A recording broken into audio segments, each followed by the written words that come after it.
On July 16, 1943, near the end of World War II, American bombs struck the cemetery of Campo Verano in Rome.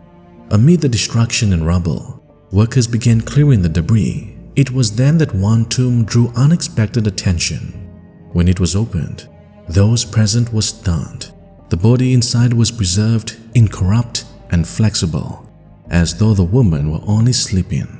That body belonged to Sister Rafaela Mary, and suddenly, people began to ask the question no one had asked for decades. Who was this sister? Saint Rafaela Mary Ayllon was born on March 1, 1850, into a well-to-do family in Pedro Abad, a small village in the province of Córdoba, Spain. She was the youngest of 9 children. Alongside her older sister Dolores, she entered religious life at a young age. Though they briefly left an order in 1877, their calling only deepened. When their parents died, something within them shifted forever. Their world no longer revolved around comfort or status. Poverty surrounded them, and it called them by name. From that moment on, Rafaela dedicated herself entirely to the suffering. In 1874, together, they began the steps that would lead to the founding of the Congregation of the Handmaids of the Sacred Heart in Madrid, an order devoted to adoring the Blessed Sacrament and educating children and young people, especially the poor. On January 29, 1887, Pope Leo XIII definitively approved the institute and its constitutions. Rafaela led it with love and determination, while a sister, now known as Sister Maria del Pilar, served as Treasurer General. But the greatest suffering of her life did not come from outside the church. It came from within. In 1893, Sister Maria del Pilar became convinced that her sister was incapable of handling the congregation's economic administration, and thus she campaigned against her. Religious counselors who misunderstood canon law and their role declared Mother Rafaela unfit to govern the very order she had founded. And in that crucifixion of betrayal, Mother Rafaela wrote words that still echo with holiness. There is no offense on their part. They were placed there just like the nails in the crucifix of Jesus by the will of the Eternal Father. I must live willingly, nailed by them. One by one, those who supported her abandoned her.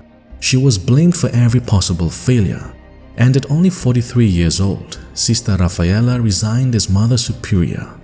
For the next 10 years, her own sister governed the congregation, and for those 10 years, followed by 22 more, Sister Rafaela lived forgotten, marginalized, and humiliated. She was given no official role. Rumors spread, and some even claimed she was unstable. Others forgot she was ever the founder at all. Yet her heart never hardened. For over 30 years, she endured injustice with patience, humility, and forgiveness.